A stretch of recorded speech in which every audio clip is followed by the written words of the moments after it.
Gente querida, bom dia. Podem ficar sentados. Obrigado.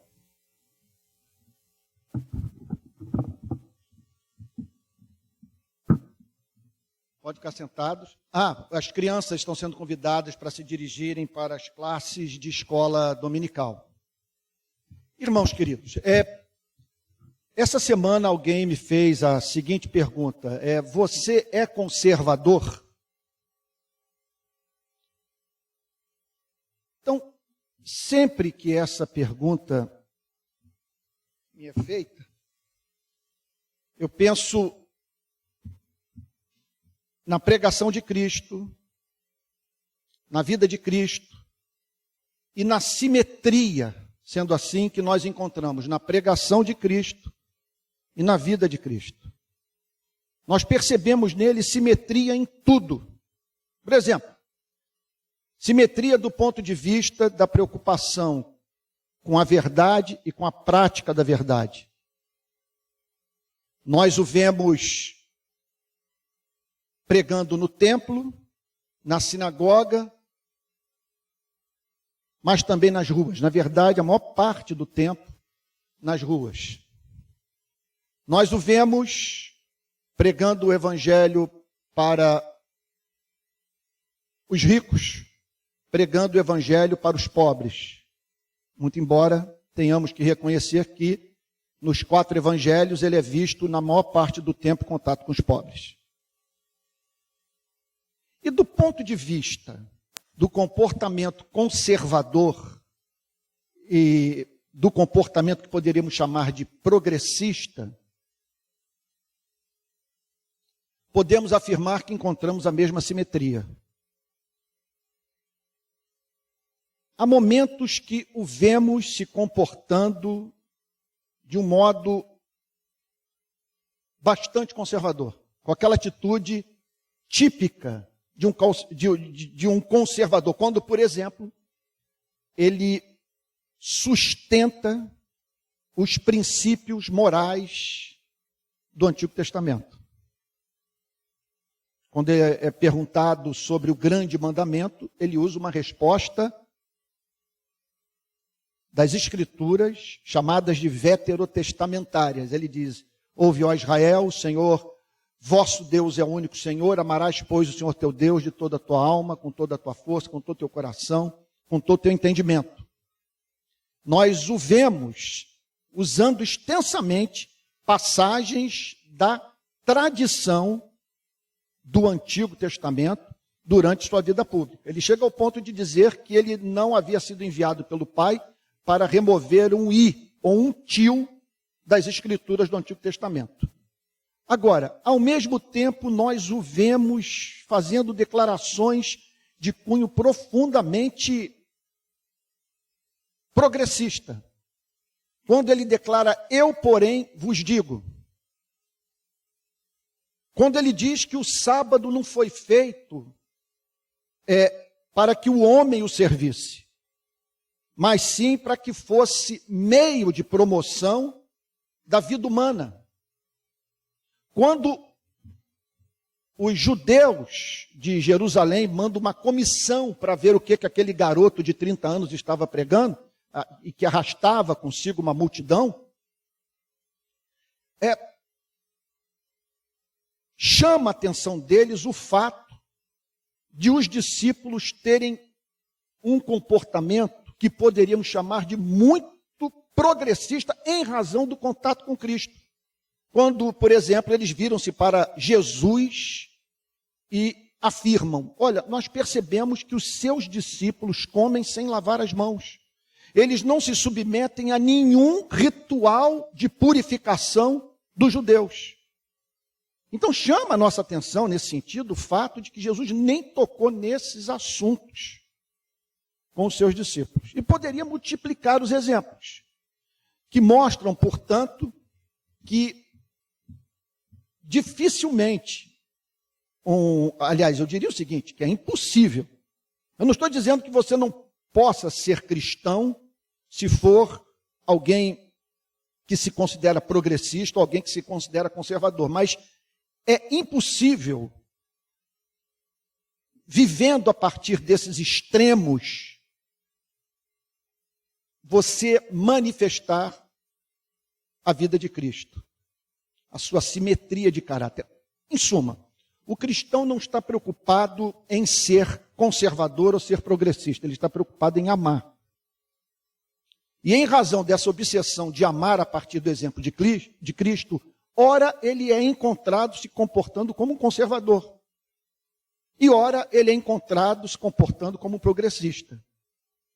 Então, trata-se de alguém, conforme diz o grande pregador galês, o Martin Lloyd-Jones, de alguém cuja vida é de difícil compreensão, é difícil você rotulá-lo, é difícil você encaixá-lo nessas categorias de pensamento, ou nessa espécie de discurso ideológico, porque em razão desse desejo de reproduzir a vida de Cristo, ora, ele é visto derrubando as mesas, sabe, e dizendo que vocês estão brincando com o que é santo, estão reproduzindo uma cultura que destrói a vida humana.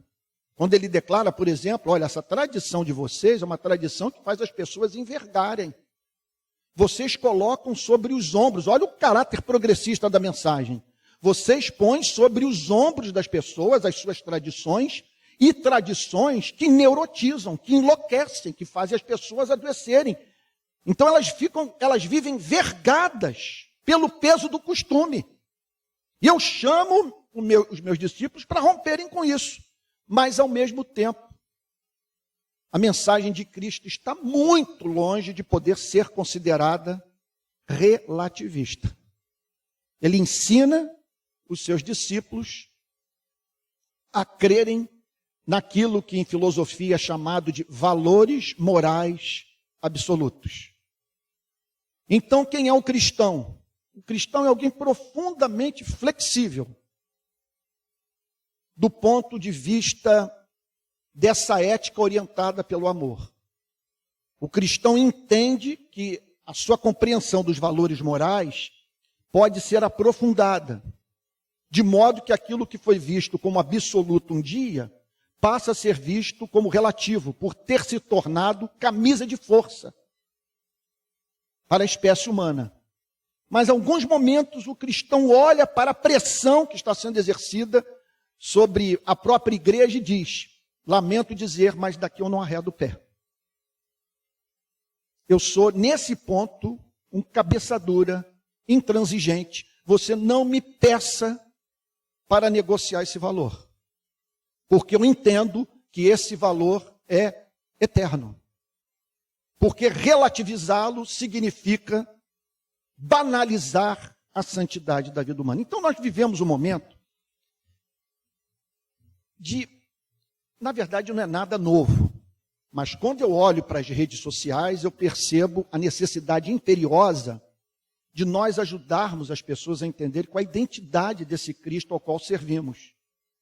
Porque eu vejo os próprios cristãos tentando apresentar Cristo como um defensor do ultraconservadorismo da direita republicana americana, e muitos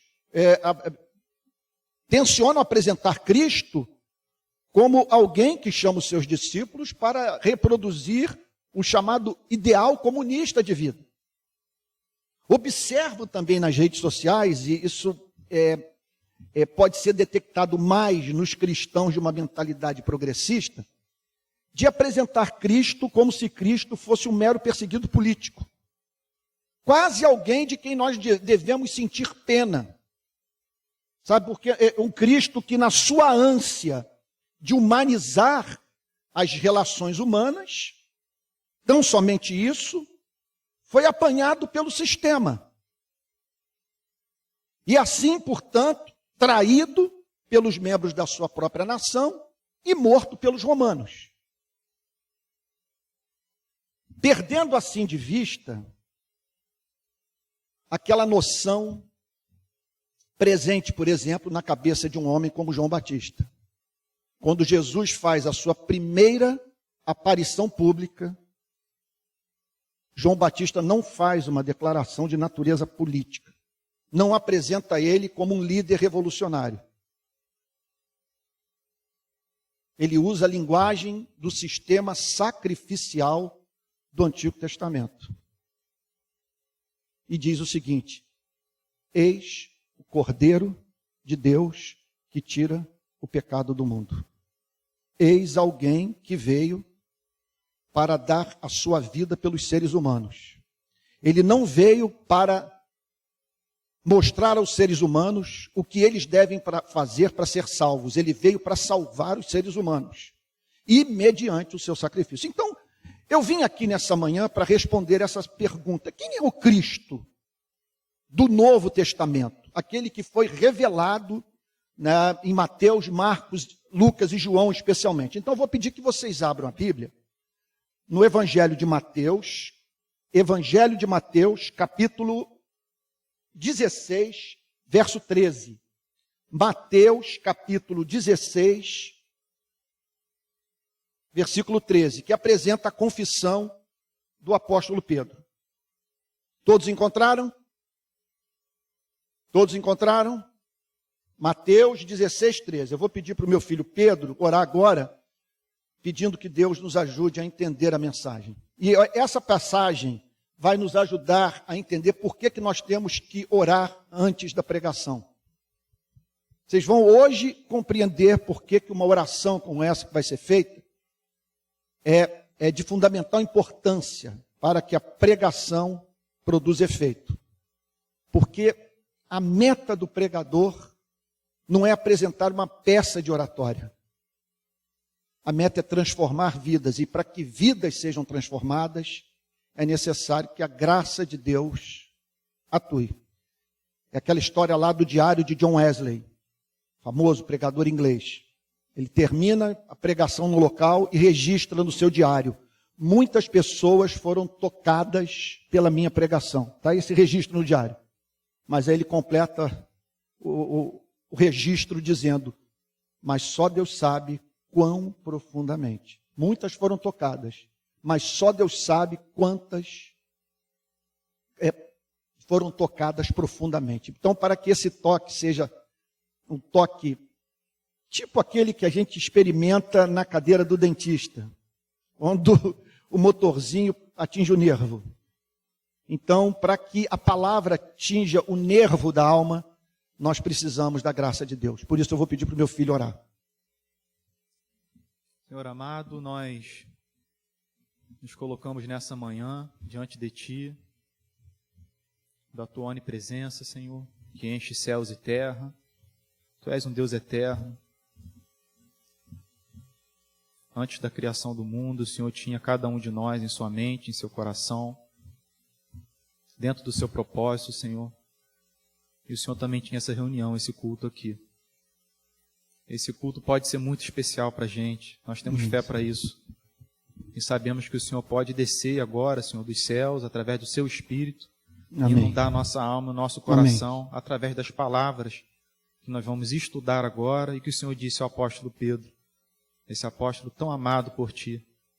O Senhor lhe disse: bem-aventurado és tu, Simão Barjonas, porque não foi carne nem sangue que te revelaram essas coisas, mas meu Pai que está nos céus. Nós queremos essa revelação também. Amém. Nós queremos conhecer o Cristo que o apóstolo Pedro conheceu.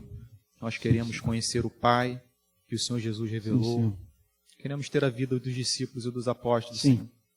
Queremos ter essa comunhão com o Espírito Santo, Sim. tão presente no primeiro século, Sim. que pode ser presente agora na nossa vida.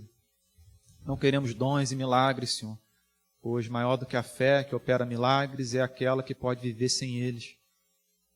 Nós Sim, queremos Deus. a Tua presença conosco, o Teu poder Amém. e o Teu Espírito habitando em nosso coração. Amém. Queremos ser templo do Amém. Espírito Santo, Senhor, sem entristecê-lo e vivendo com Ele ao nosso lado.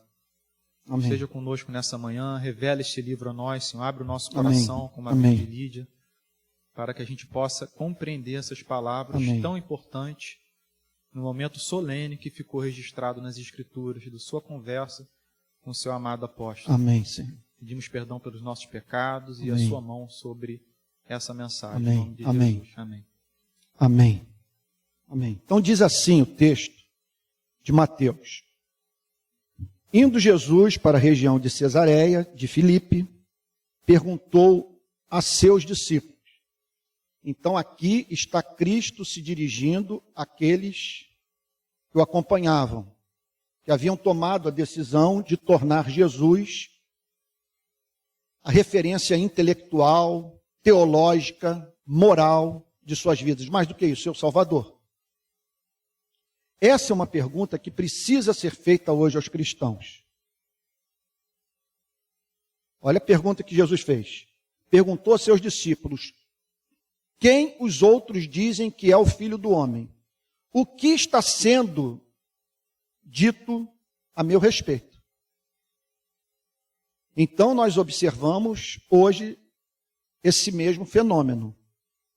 Pessoas fazendo as mais diferentes afirmações sobre a pessoa de Cristo. E Cristo sendo usado igualmente pela esquerda, pela direita. Cristo sendo apresentado como progressista e como conservador.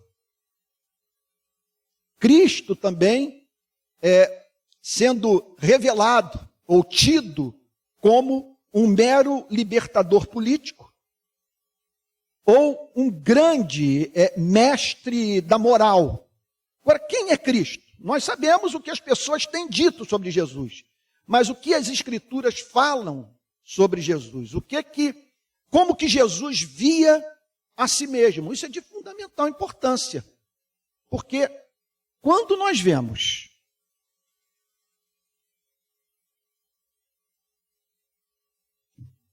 perdoe a ênfase, perdoe por tocar novamente nesse assunto, parece que é uma obsessão minha, mas a coisa me causa tanta revolta que eu não consigo evitar que isso vaze na minha pregação.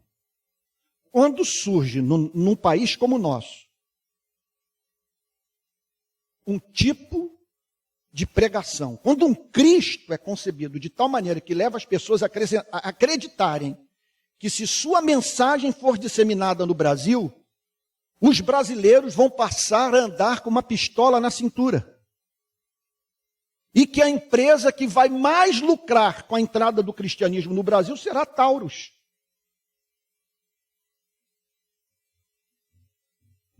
Quando nós vemos pessoas usando Cristo e sua mensagem como plataforma para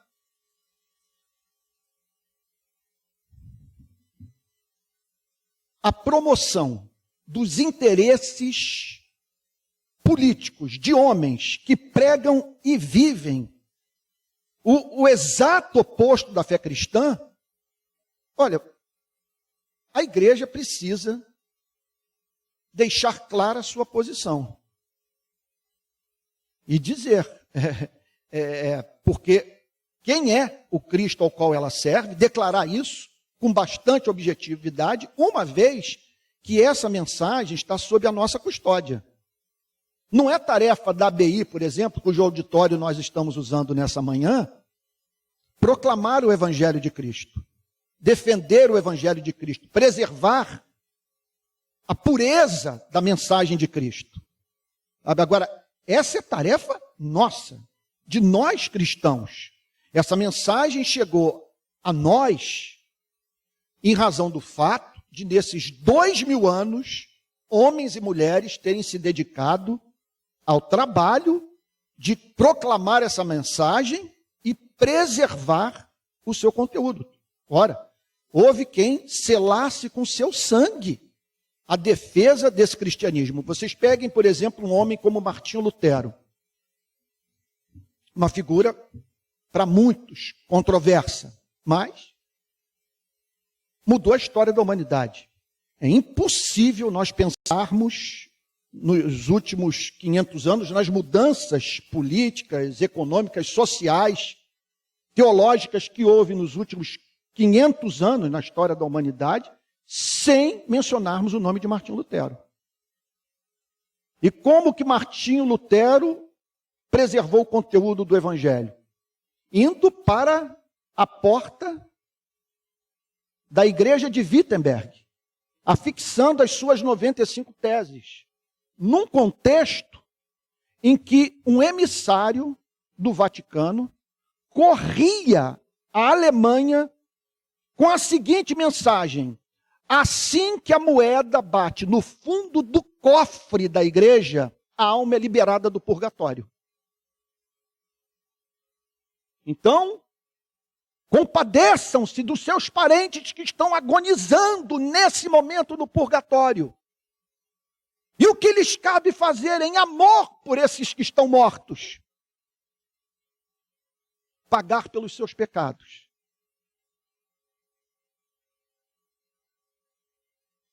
Dando suas propriedades e bens à igreja, a fim de que, mediante esse ato de sacrifício, vidas sejam salvas dos terrores que estão nesse momento experimentando no purgatório. Lutero disse: não há a mínima condição de nós tolerarmos esse tipo de coisa.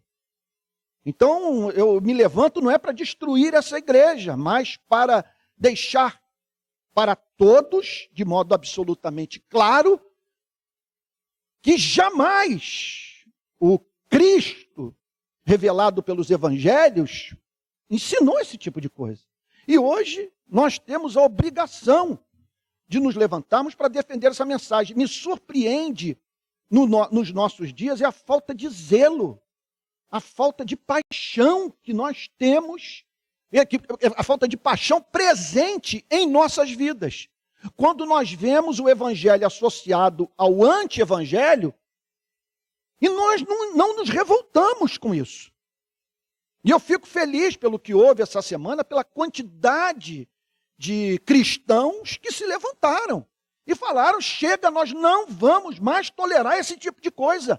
Não associem o cristianismo ao bolsonarismo. Não façam isso com a nossa fé. Quando aqueles pastores foram participar daquela reunião no Palácio do Planalto, e Bolsonaro disse que ele estava pronto para governar em sujeição às pautas daqueles pastores, suas pautas ideológicas, todos que servem a Cristo, que tem Cristo como sua grande referência de vida, como seu Salvador, como a luz do mundo, o príncipe da paz, o Filho de Deus, deveriam se levantar, têm a obrigação de se levantar e dizer, com absoluta clareza: olha, não foi esse Cristo que eu aprendi a amar. Vocês estão apresentando uma caricatura que vai conduzir esse país na direção oposta dos efeitos na cultura da presença do evangelho na vida de uma nação como a nossa. Então aqui está Jesus perguntando para os seus discípulos: o que os outros dizem quem os outros dizem que é o Filho do Homem? Eles responderam: uns dizem que é João Batista, outros dizem que é Elias, outros dizem que é Jeremias ou um dos profetas. Então, Jesus sempre foi uma figura controversa. E esse tipo de disputa com relação à sua personalidade, ao conteúdo da sua mensagem, aquilo que ele tenciona operar na vida dos seres humanos, quer dizer, essa confusão sempre fez parte da sua vida. E nós somos chamados por ele para ajudarmos as pessoas a o verem tal como ele via a si mesmo. O texto diz, no verso 14, e eles responderam, uns dizem João Batista e tal, Elias, Jeremias, profeta, ou um dos profetas, ao que Jesus respondeu: e vocês, quem dizem que eu sou? Essa é uma pergunta que precisa ser feita à igreja. Porque a confusão se estabeleceu no nosso país. As pessoas... É aquela história. A igreja está passando por uma severa crise de identidade e, em razão do fato de os seus membros, que se dizem cristãos, ignorarem o que o Evangelho proclama sobre a vida do próprio Cristo. E olha o que o texto diz. Ao que Jesus perguntou: e vocês, quem dizem que eu sou? Respondendo Simão Pedro, disse: o Senhor é o Cristo, o Filho do Deus vivo. Aqui não há como você errar. Se essa for a sua resposta para a pergunta, observem que essa declaração de fé está sendo feita na presença do próprio Cristo. É dirigida a Ele. Então, duas coisas nos chamam a atenção, inicialmente. Primeiro, o conteúdo da confissão de fé. E, segundo lugar, o que Jesus declarou sobre o que foi declarado a seu respeito. E aqui é o ponto de partida para nós desenvolvermos, vamos assim dizer, uma teologia sobre a pessoa de Cristo. O ponto de partida é esse. Olha lá. O Senhor é o Cristo. O Senhor é o Cristo. O que significa, portanto, que para o apóstolo Pedro, que ali representava os discípulos, Jesus era o cumprimento da principal expectativa judaica. Ele era o cumprimento do principal elemento da fé que poderíamos chamar de escatológica, tão presente no Antigo Testamento. Porque perpassa todos os livros do Antigo Testamento a esperança pela vinda do Messias. A palavra Cristo significa Messias, o ungido, aquele que foi ungido com o Espírito Santo para libertar o povo de Deus. Então, o povo hebreu aguardava pela chegada de um libertador. Eles aguardavam novos céus e nova terra, esperavam uma grande transformação a ocorrer nesse planeta. Tem até uma parte do conteúdo dessa profecia, que é uma das coisas mais lindas que já foram escritas pelo homem, que diz assim, olha só, parte do conteúdo dessa profecia.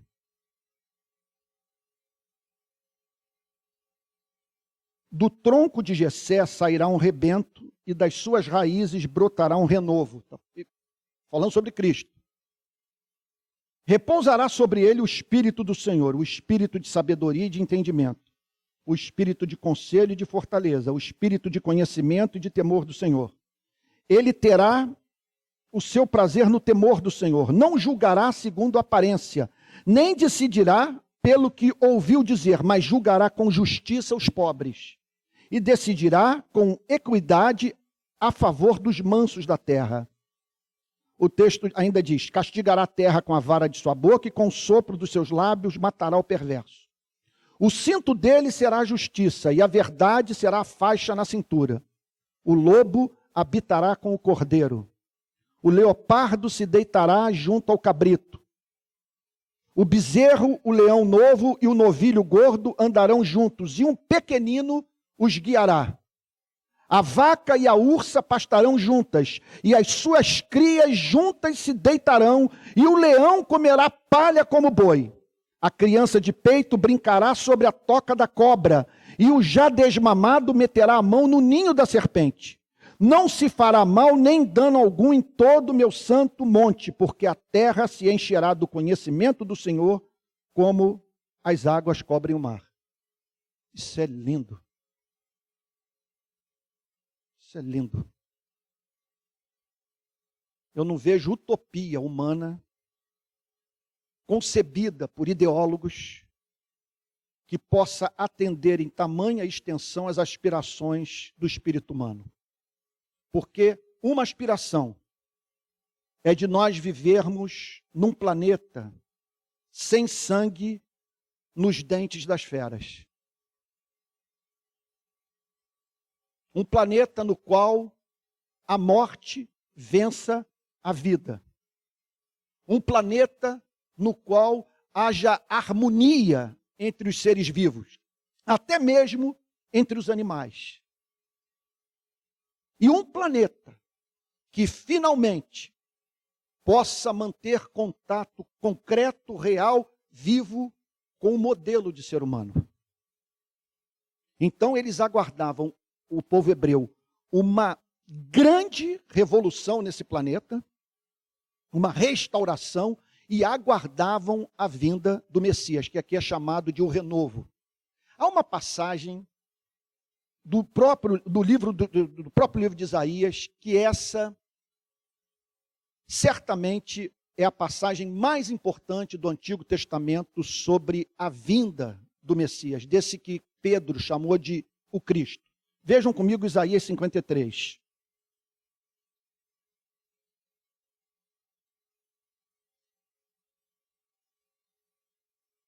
Olha que coisa linda. Quando Pedro faz a declaração, tu és o Cristo, filho do Deus vivo, ele está pensando nessa passagem. Isso aqui, nós estamos falando de algo declarado cerca de 800 anos antes da vinda de Cristo. Aliás, na evangelização de judeus, essa é uma das passagens mais usadas pelos cristãos. Por qual motivo? Ninguém correspondeu de uma forma mais precisa à descrição desse ser humano que nasceria, com base no relato de Isaías 53, ninguém correspondeu mais a Isaías 53, deve ser mais claro, do que Jesus. Ou seja, não há um ser humano que tenha passado por esse planeta depois da entrega dessa profecia, cuja vida possa ser vista como cumprimento de Isaías 53. É impressionante como que a vida de Jesus se ajusta, ou como esse texto, fruto de uma profecia proferida durante tantos anos antes da vinda de Cristo, descreve com exatidão o Cristo dos 4 evangelhos. Olha o que o texto diz, é uma passagem, é poesia. Quem creu em nossa pregação e a quem foi revelado o braço do Senhor? Porque foi subindo como um renovo diante dele, como raiz de uma terra seca. Não tinha boa aparência, nem formosura. Olhamos para ele, mas não havia nenhuma beleza que nos agradasse. Era desprezado e o mais rejeitado entre os homens. Homem de dores e que sabe o que é padecer. E como um de quem os homens escondem o rosto, era desprezado e dele não fizemos caso. Certamente, ele tomou sobre si as nossas enfermidades e as nossas dores levou sobre si. E nós o considerávamos como aflito, ferido de Deus e oprimido. Mas ele foi traspassado por causa das nossas transgressões.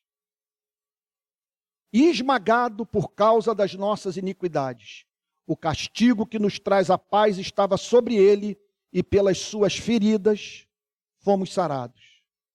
Todos nós andávamos desgarrados como ovelhas, cada um se desviava pelo seu próprio caminho, mas o Senhor fez cair sobre ele a iniquidade de todos nós. O Senhor fez cair sobre ele a iniquidade de todos nós. Está entendendo por que João Batista disse, tu és o Cordeiro de Deus, eis o Cordeiro de Deus que tira o pecado do mundo? Ele foi oprimido e humilhado, mas não abriu a boca. Esse que é o ponto. Permita-me aqui fazer uma digressão. O discurso do Cristo político não se encaixa em Isaías 53. Porque como que esse mero líder político que veio ao mundo para implantar o comunismo se encaixa numa declaração como essa? Todos nós andávamos desgarrados como ovelhas, cada um se desviava pelo seu próprio caminho. Mas o Senhor fez cair sobre ele a iniquidade de todos nós. É nítida a linguagem de transferência. Fez cair sobre ele a iniquidade de todos nós.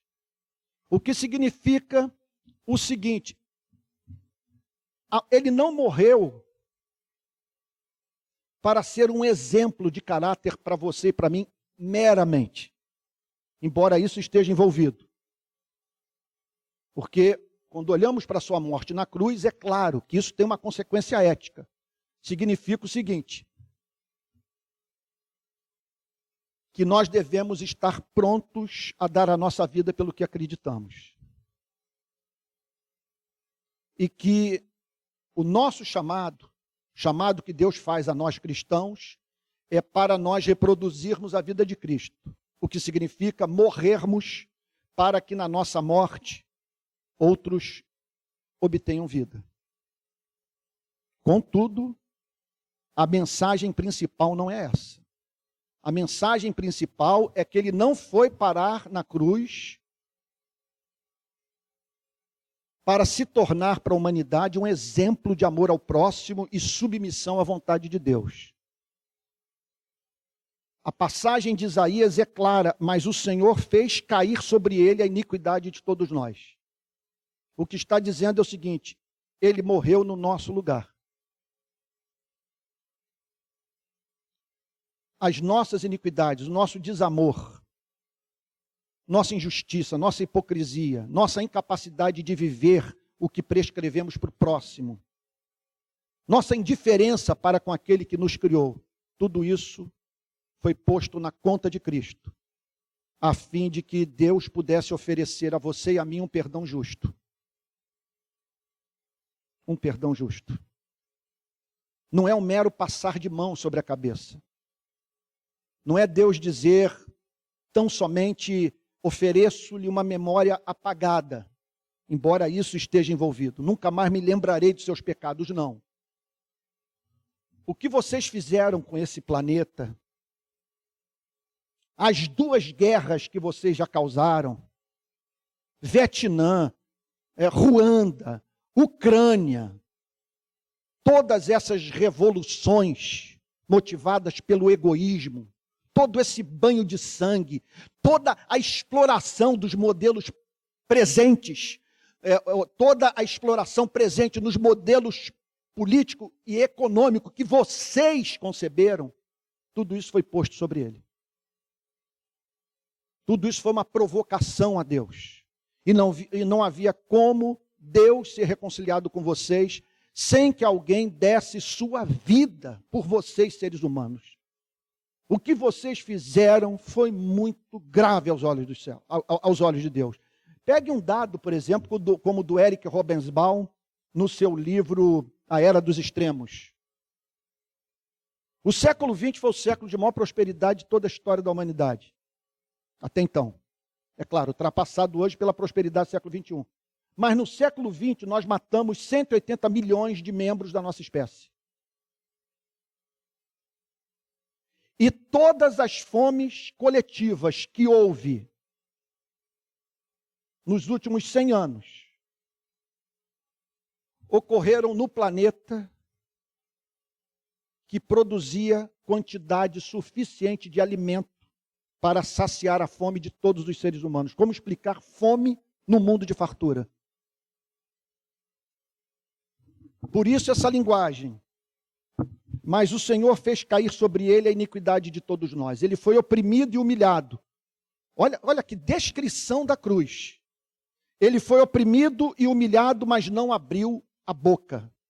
Como cordeiro foi levado ao matadouro, e como ovelha muda diante dos seus tosqueadores, ele não abriu a boca. Pela opressão e pelo juízo ele foi levado, e de sua linhagem quem se preocupou com ela? Porque ele foi cortado da terra dos viventes, foi ferido por causa da transgressão do meu povo. Designaram-lhe a sepultura com os ímpios, mas com o rico esteve na sua morte, embora não tivesse feito injustiça e nenhum engano fosse encontrado em sua boca. Todavia, olha que coisa impressionante, não dá para você dizer que ele morreu por força da sua incapacidade e dos seus discípulos de resistir à maldade dos seus algozes, de judeus e soldados romanos do seu tempo. Olha o que o texto diz. Todavia ao Senhor agradou esmagá-lo, fazendo-o sofrer, quando ele dera a sua alma como oferta pelo pecado. Olha a linguagem sacrificial. Olha a iniquidade, portanto, que consiste em nós tratarmos a vida de Cristo como um mero acontecimento político. O texto é claro, quando ele der a sua alma como oferta pelo pecado, verá a sua posteridade e prolongará os seus dias, e a vontade do Senhor prosperará nas suas mãos. Ele verá o fruto do trabalho de sua alma e ficará satisfeito. O meu servo, o justo, com o seu conhecimento justificará muitos, porque as iniquidades deles levará sobre si. As iniquidades deles levará sobre si. Por isso, eu lhe darei a sua parte com os grandes e com os poderosos, ele repartirá o despojo, pois derramou a sua alma na morte e foi contado com os transgressores. Contudo, levou sobre si o pecado de muitos e pelos transgressores intercedeu. E aí, Jesus faz essa pergunta para os seus discípulos: quem eu sou? A resposta de Pedro: tu és aquela pessoa sobre a qual Isaías 53 fala. Você é a esperança de Israel, o nosso Redentor. É aquele que veio ao mundo para resolver o problema de Deus. Qual era o problema de Deus? Eu digo isso aqui com toda reverência. Era como perdoar a você e a mim de uma maneira justa.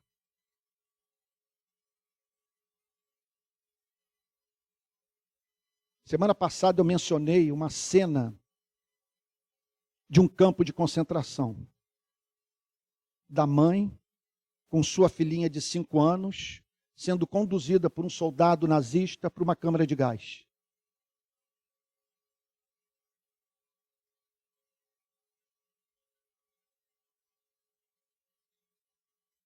Como Deus pode manter comunhão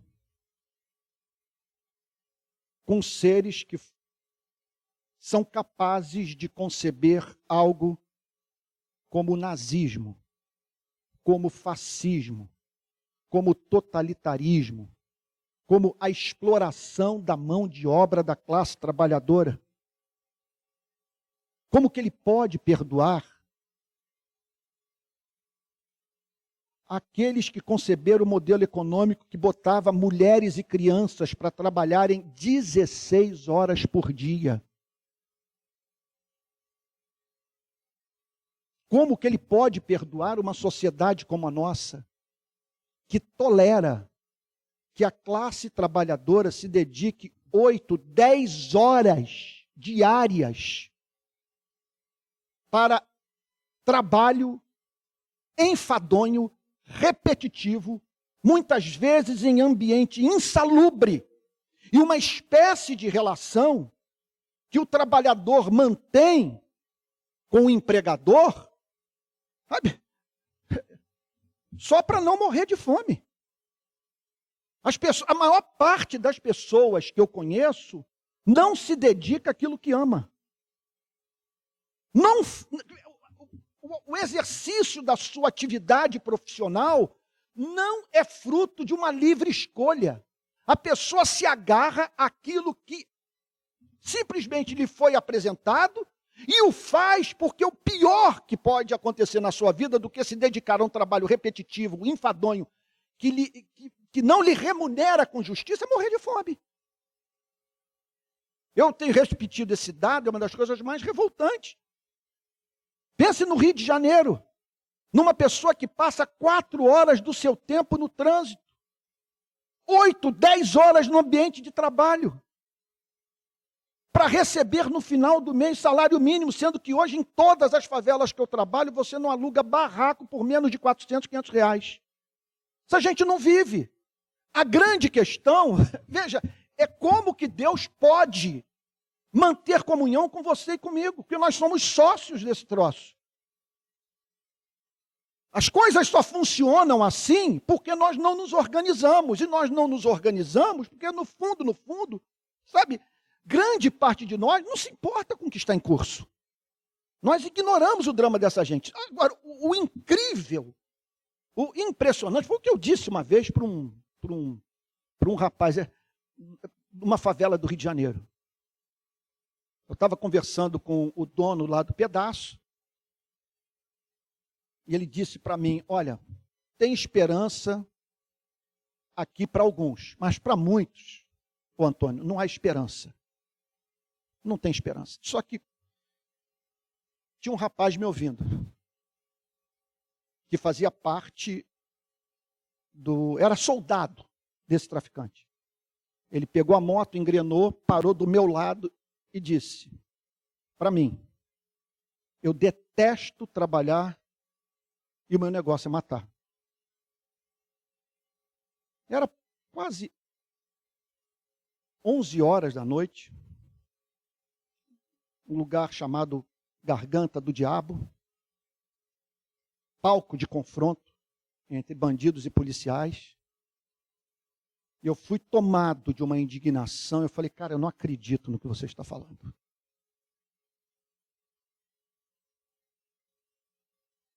Você sabia que nesse momento o Espírito de Cristo está procurando consolar famílias que foram destruídas por você? Que tem gente sofrendo hoje horrivelmente em razão dos crimes que você praticou? Agora, o que eu não entendo é o fato de Deus ter me colocado aqui, nesse beco, nessa noite, para lhe dizer que Ele o ama. Eu não entendo esse amor, mas Ele ama você. E você pode recomeçar sua vida. E aí caiu aquela couraça, surgiu o homem. Realmente, pastor, minha avó vive orando por mim. Minha família tem clamado pela minha vida.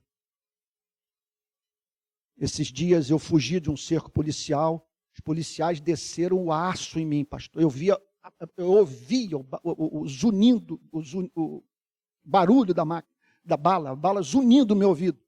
Eu ouvi.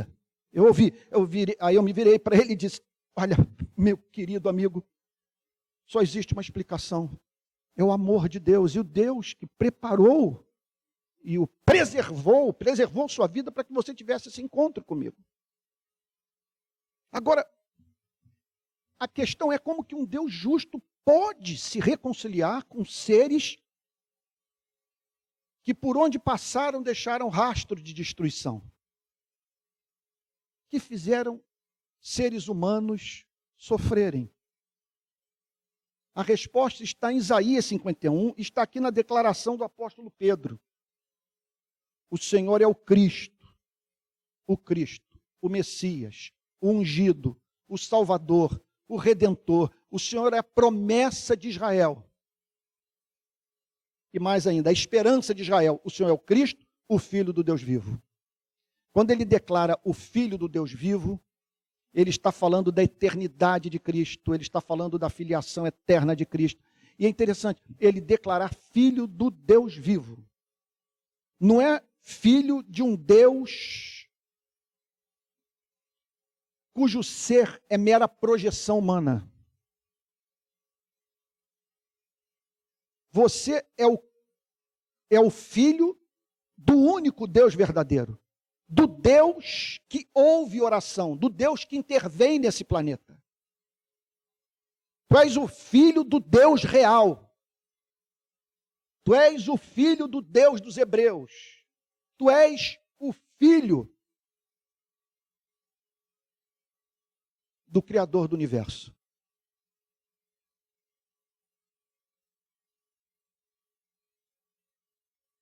Esse é o ponto de partida. Se perguntarem a você e a mim quem é Cristo, esse é o ponto de partida. O Senhor é o Cristo, o Filho do Deus vivo. Deixa eu concluir aqui com o verso 17. Então Jesus lhe afirmou: Bem-aventurado é você. Feliz é você. Aqui está o conceito cristão de felicidade. Felicidade é você acreditar em algumas coisas. É você fazer uma declaração como essa. Olha, talvez a vida esteja sendo muito dura para você. Você não está feliz com o seu trabalho, está lidando com dívidas, frustrado na sua vida afetiva.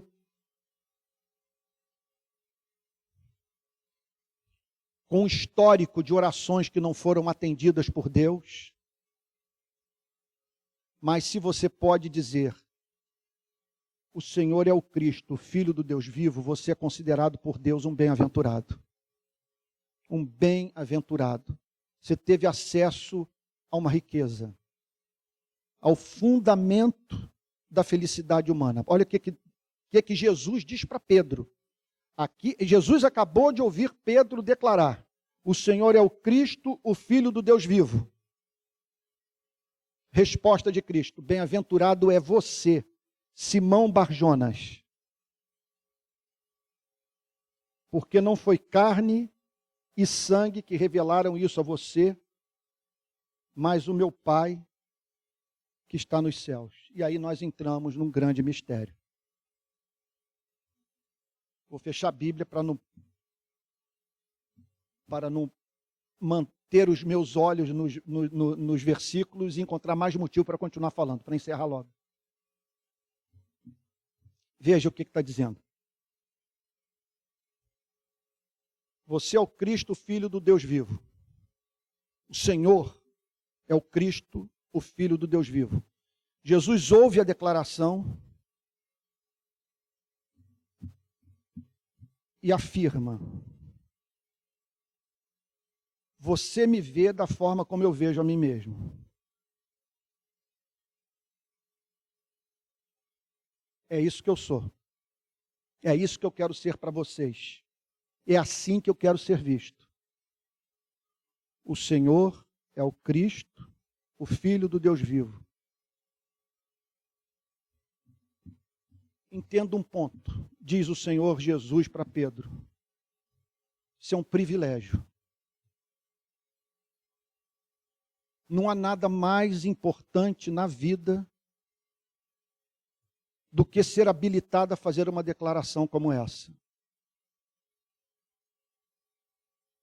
Você é feliz. Você é um bem-aventurado.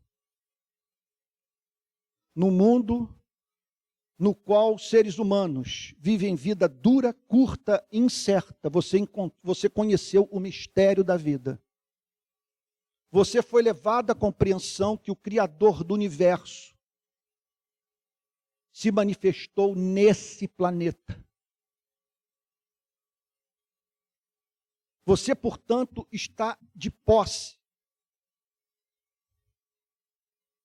do que lhe permite ter acesso às riquezas de Deus, ao que oferece sentido à vida humana.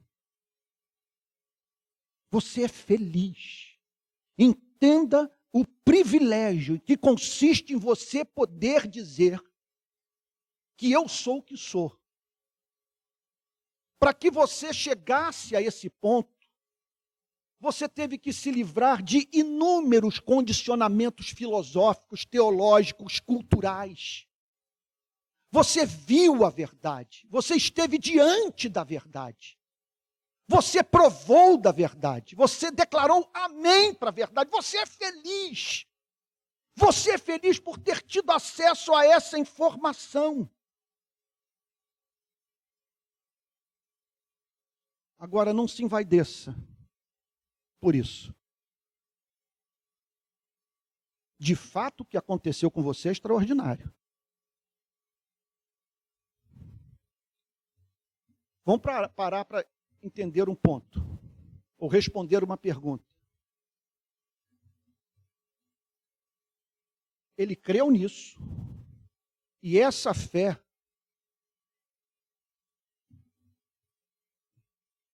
foi fator determinante na história subsequente do apóstolo Pedro.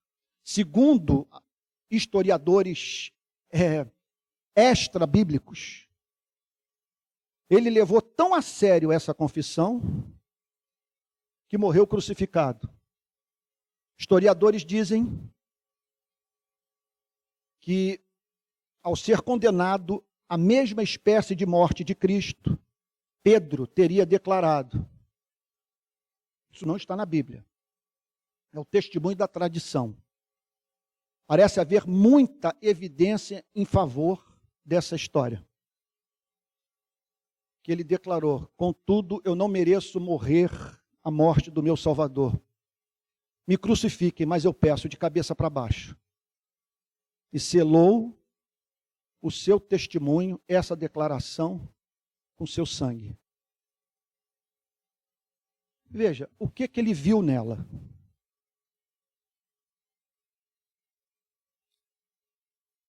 O Senhor é o Cristo, o Filho do Deus vivo. Basta uma pessoa fazer essa declaração para se considerar salva, redimida, reconciliada com Deus? Veja, eu vou falar agora do que mais importante poderia ser dito numa manhã como essa.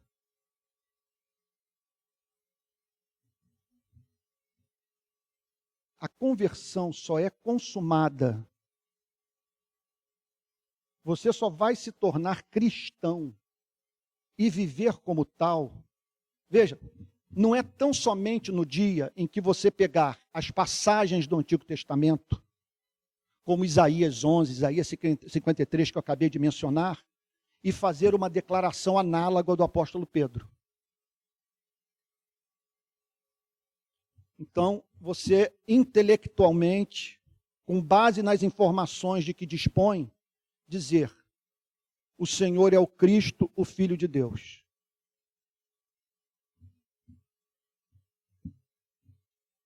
Todos sabemos que, à luz do Novo Testamento, os primeiros seres a chamarem Jesus de Filho de Deus foram os demônios. A Bíblia diz que o inferno inteiro crê e treme. A conversão não é consumada quando você diz: tu és o Cristo, Filho do Deus vivo. Ela é consumada quando você vê beleza nessa declaração. Então olhe para um auditório como esse. Eu estou dizendo para você que Jesus é o Cristo e o Filho do Deus vivo. O que vai determinar a espécie de vida que vamos viver a partir dessa declaração é o fato de vermos excelência nela ou não. Esse que é o ponto. É aí que a transformação é consumada. É que quando você para pensar no conteúdo da revelação, você é levado a dizer: isso é impressionantemente lindo. É lindo que ele foi moído pelas minhas transgressões. É de tirar o fôlego saber que Deus decidiu não destruir o planeta, mas dar uma oportunidade de arrependimento para os seres humanos. É maravilhoso saber que na cruz o amor e a justiça se beijaram. Na cruz Deus ofereceu perdão, mas ao preço da morte do seu filho. Ele ofereceu um perdão justo. É maravilhoso saber que ele entregou o seu principal bem. Ele não me enviou palavras. Ele se vestiu de carne, cabelos, foi parar numa cruz por amor a mim. É maravilhoso saber que o Deus vivo, aquele que pelo poder da sua palavra mantém 9 planetas dando volta em torno de uma bola de fogo chamada Sol, que o Deus vivo amou este planeta de uma tal maneira que deu seu Filho unigênito para que todo aquele que nele crê não pereça, mas tenha vida eterna, como diz João 3,16. A pergunta que você tem que responder é a seguinte: não é se você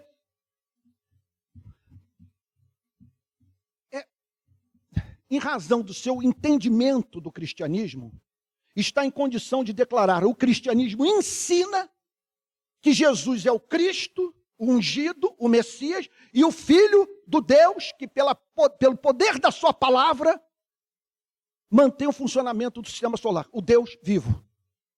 O Deus único que ouve oração. A questão não é essa. A questão não é se você tem conhecimento teológico.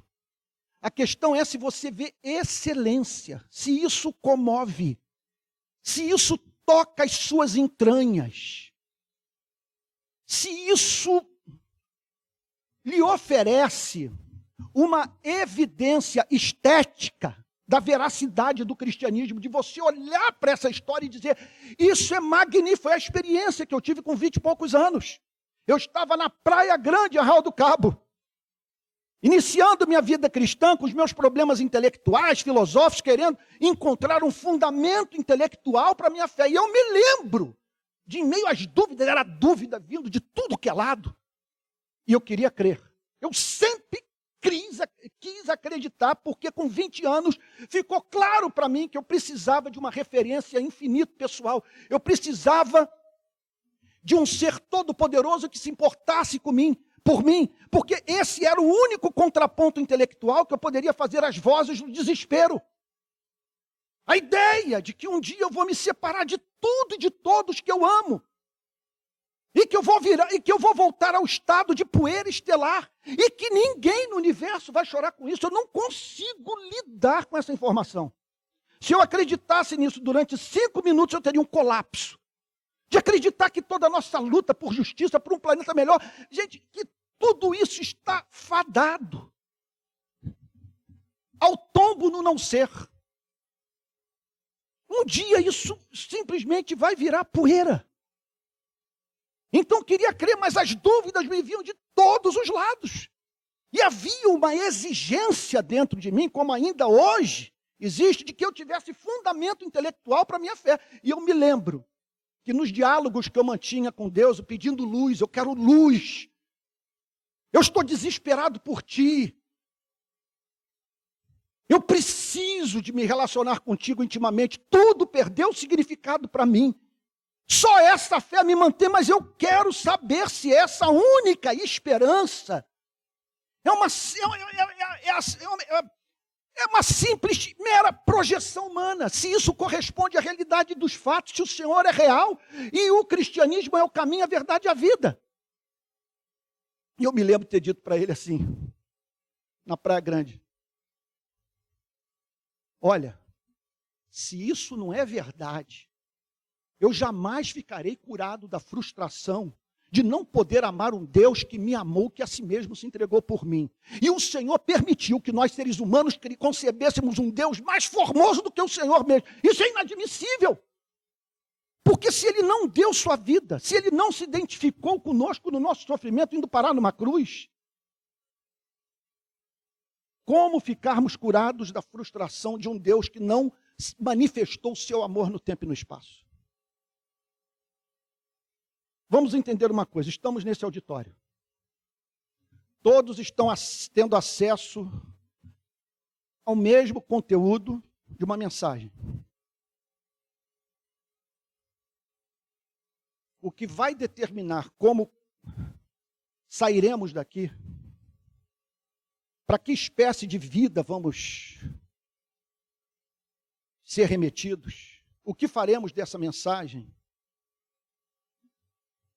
é a capacidade de ver beleza nela. De você olhar para isso e dizer: isso me comove.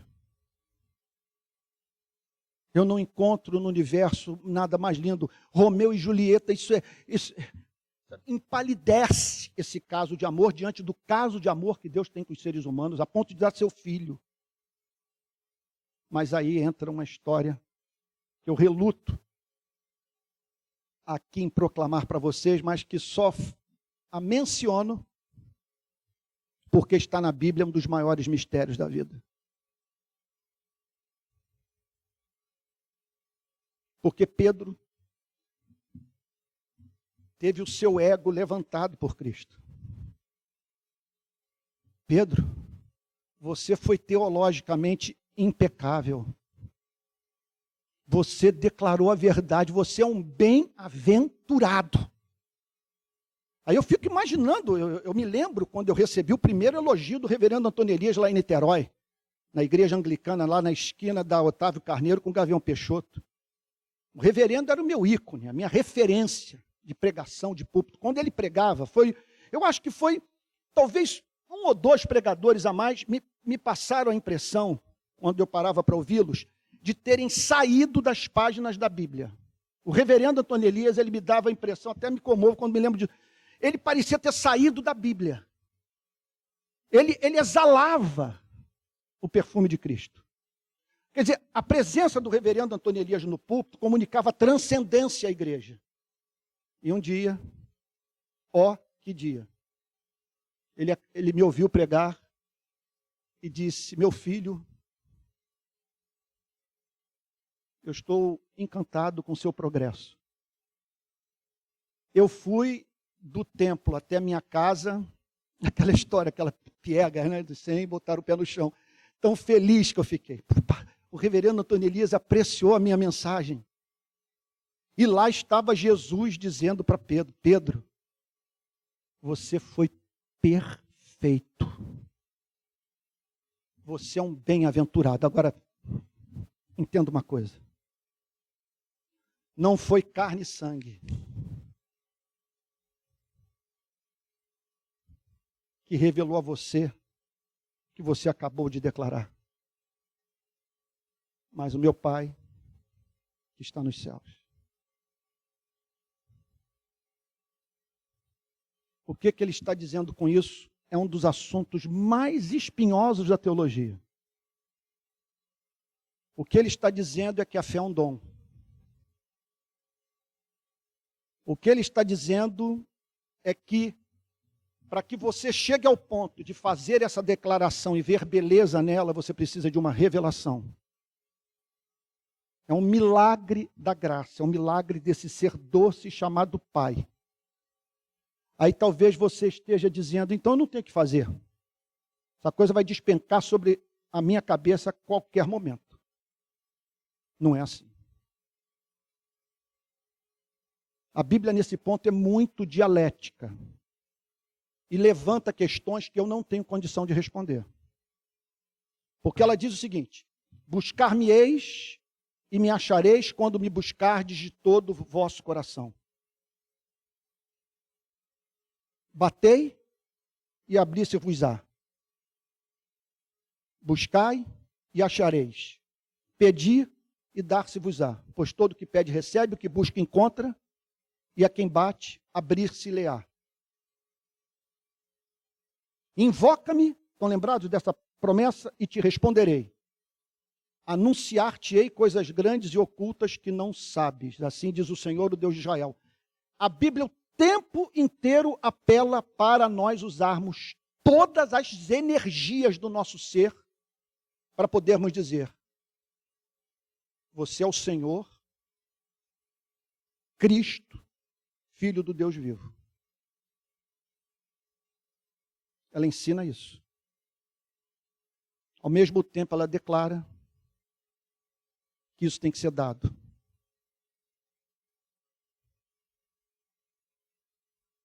Que, na verdade, só busca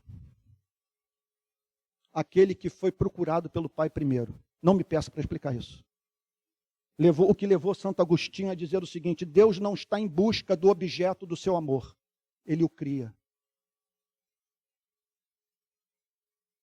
Então, se você hoje pode dizer: Antônio, não é que eu creio nisso. Antônio, às vezes eu paro para pensar nessa história toda, desse amor que está em Cristo, eu perco o fôlego. Eu oro. Eu adoro.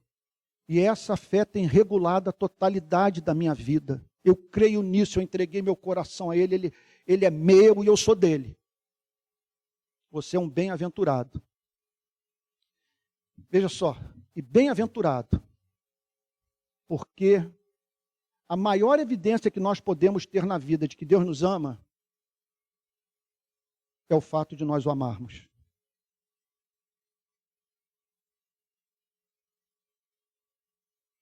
Então, o que lhe cabe fazer? Tem uma história do Antigo Testamento, que eu acho que vem em nosso socorro numa hora como essa.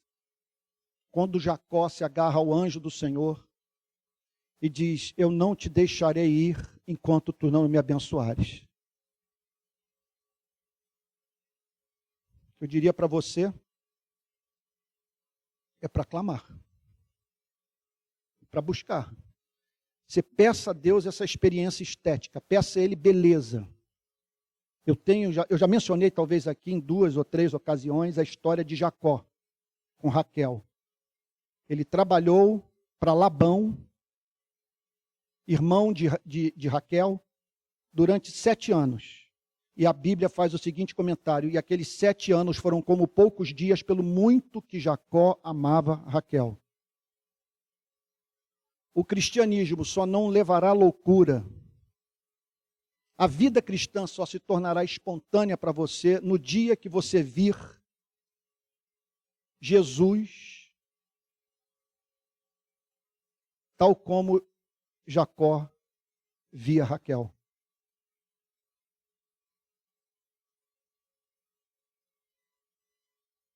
Você tem que vê-lo na beleza da sua santidade. E se você é membro de igreja, mas não passou por essa experiência, busque. Porque o cristianismo é insuportável sem amor. Olha só o texto. Serviu a Labão 7 anos, e os 7 anos foram como poucos dias, pelo muito que ele amava Raquel. Você só vai entender que os mandamentos de Deus não são penosos, como a própria Bíblia declara, quando você olhar para essa frase: o Senhor é o Cristo, o Filho do Deus vivo, e essa teologia o remeter para a figura real de Cristo. E diante dessa beleza, você ter uma ideia do que Maria experimentou quando entrou na casa do fariseu, quebrou o vaso de alabastro com unguento, derramou sobre Jesus e banhou os pés de Jesus com suas lágrimas e os enxugou com seus cabelos. Deus não chama para viver uma vida moral correta. Deus não chama para ser casto. Conforme eu disse recentemente, abstêmio, ou sei lá, generoso. O primeiro mandamento é amá-lo com todo o seu ser, todo o seu coração, com toda a sua força, com todo o seu entendimento. Agora, quem ama? Segundo Jesus, aqueles que receberam a revelação do Pai. Você é feliz. Agora entenda, não foi carne nem sangue, não é porque você tem mais neurônios, ou você tem um coração melhor do que os que não acreditaram. É que o Pai amou você e decidiu se revelar por graça a você. E Ele o fez porque é louco de amor por você.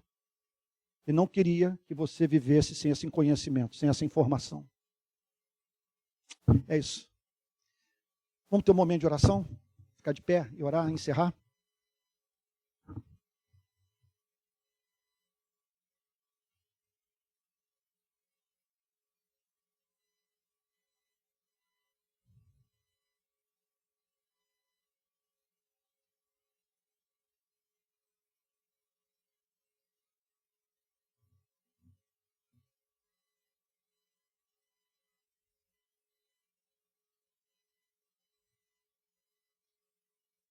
Senhor, nosso Deus e Pai,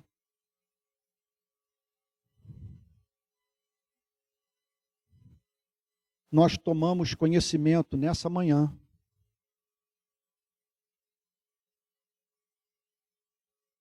que Jesus é o Senhor, o Cristo,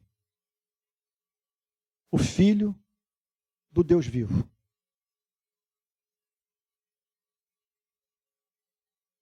Nós aprendemos nessa manhã que Cristo, ao ser identificado como Senhor, como Cristo, como Filho do Deus vivo,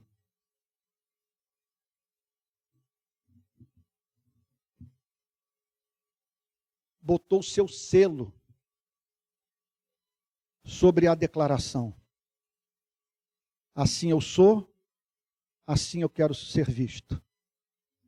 Mas nós aprendemos também nessa manhã pela boca do próprio Cristo, que para conhecê-lo é necessário que o Senhor o revele a nós.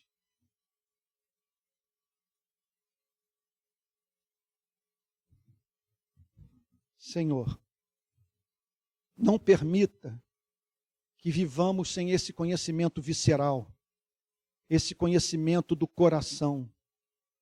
Não queremos conhecer teologia tão somente, nós queremos conhecer a Ti. Ajuda-nos a ver beleza nessa mensagem. Não permita que vivamos a fabricar sentimento.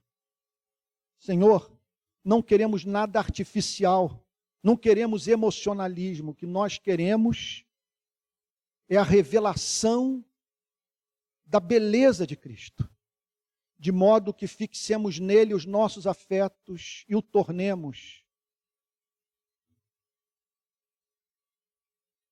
no nosso bem mais precioso, o amor maior da nossa existência.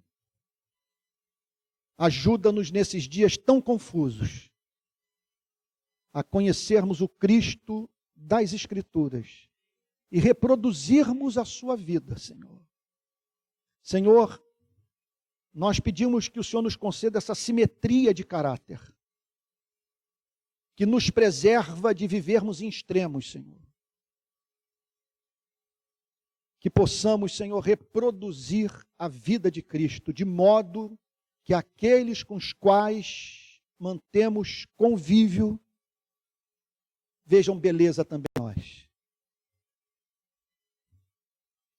Se entrou alguém aqui nessa manhã que ainda não nasceu de novo, não sabe para onde vai depois da morte, não está preparado para aquele dia no qual todos os seres humanos terão que prestar contas do que fizeram com suas vidas. Se alguém aqui, Senhor, que não vê excelência nessas verdades, se alguém aqui, Senhor, que nessa noite, ou nessa manhã, teve o interesse despertado, Senhor, pela Tua palavra, nós pedimos a Ti que o Senhor opere essa obra de revelação, que o Senhor torne todos os que estão aqui bem-aventurados, Senhor. Senhor, possuidores dessa informação bendita. Mas, Senhor, não tão somente a ponto de poderem afirmar a boa teologia, mas de ver beleza em Cristo. Senhor, ter prazer em Cristo e viver para reproduzir a vida de Cristo. É o que te pedimos em nome de Jesus, Senhor. Amém. Amém. Podem ficar sentados. Rapidinho, 2 ou 3 recadinhos aqui. PP tem alguma coisa para falar também, né, PP? Então tá bom. Vamos então ser bem concisos para terminar bem antes do meio-dia. Gente, o primeiro recado é que pela graça divina, conforme eu havia dito para vocês, a entrevista foi ao ar na segunda-feira, na madrugada de segunda para terça, e o retorno foi muito acima das nossas expectativas. Muito, muito. Gente do Brasil inteiro. A direção do Conversa com Bial falou comigo que foi uma enxurrada de... É interessante que eles usaram essa palavra, de declarações de amor. De pessoas agradecendo ao Pedro Bial e à sua equipe por ter dado oportunidade a nós. De pessoas que, na verdade, o que estão dizendo, eu peço que os irmãos entendam que eu falo isso tão somente para a alegria do coração de vocês. É que eu ouvi muito durante a semana o seguinte tipo de declaração. Alguém falou o que eu acredito. Sabe? E que precisava ser dito.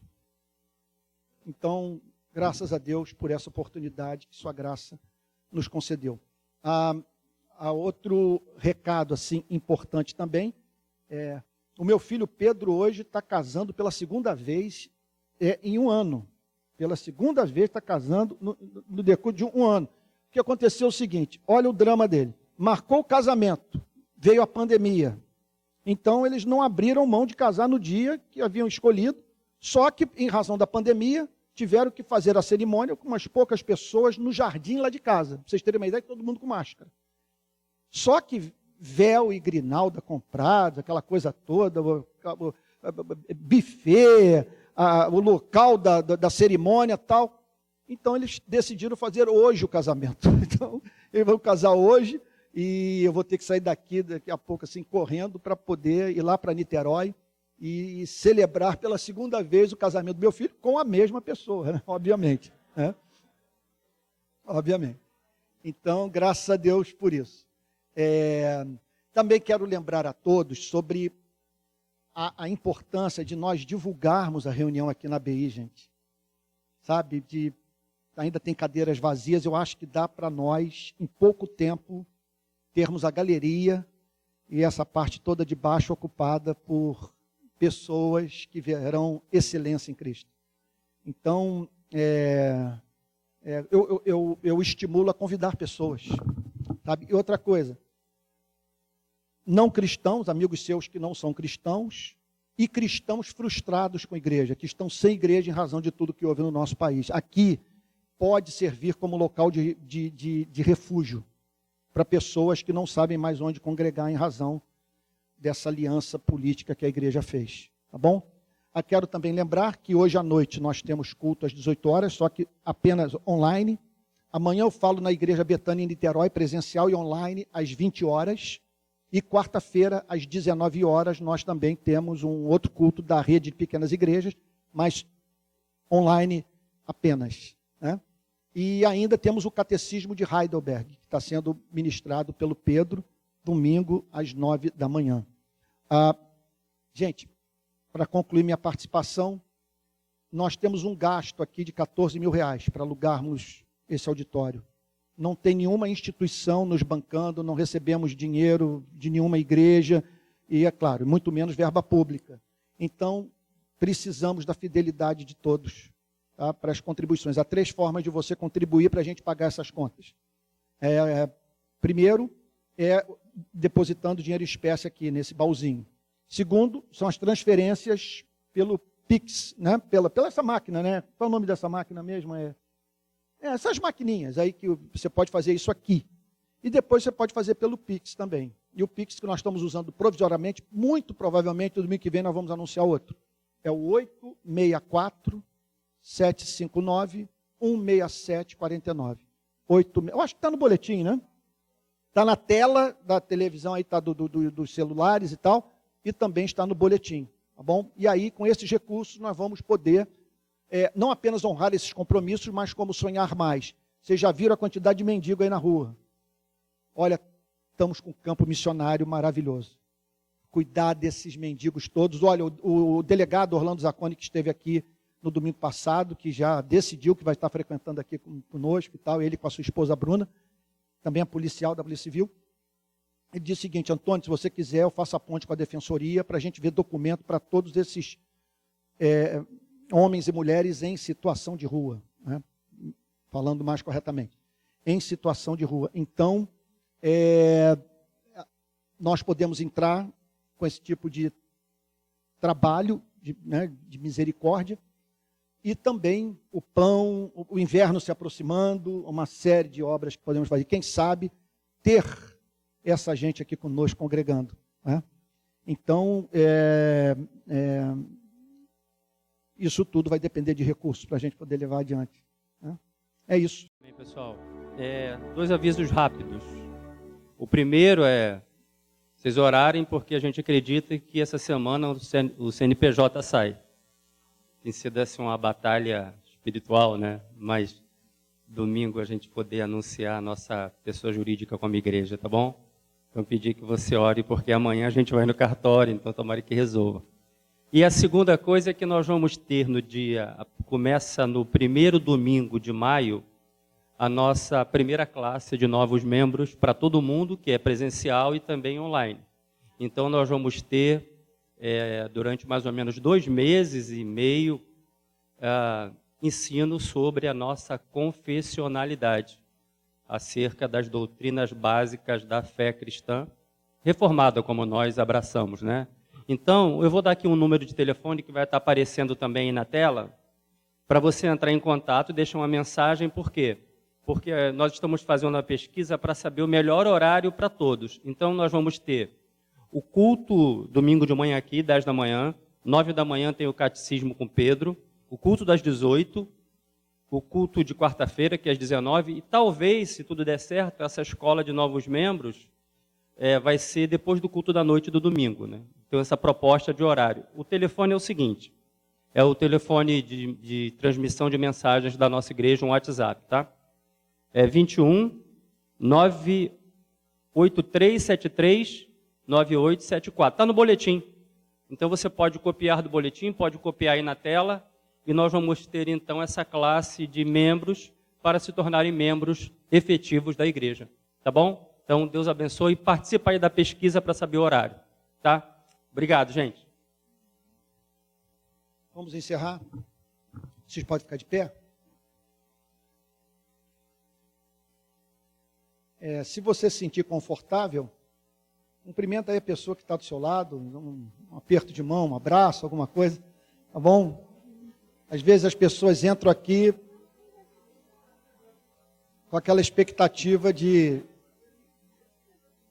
serem notadas, de terem a preciosidade da sua vida reconhecida por todos. É isso. Irmãos queridos, eu prometo a vocês que vou trabalhar duro nos próximos domingos para nós terminarmos bem mais cedo que estamos terminando hoje. A meta é termos 1h15, 1h20, assim, e acreditamos que dá para fazer tudo nesse período de tempo. Mas estamos vivendo uma fase, tudo é novo, estamos ainda carentes de investir mais no louvor. A Vivi e sua equipe estão fazendo um milagre aqui. Nada disso aqui foi planejado. Nós não estamos concebendo há meses o plano de trazer uma igreja para o centro. Um dia eu vou contar a história para todos vocês, mas tudo ocorreu subitamente por conta dessas batalhas todas que estão ocorrendo no Brasil e que acabaram se refletindo no meu ministério. Então, aí é isso.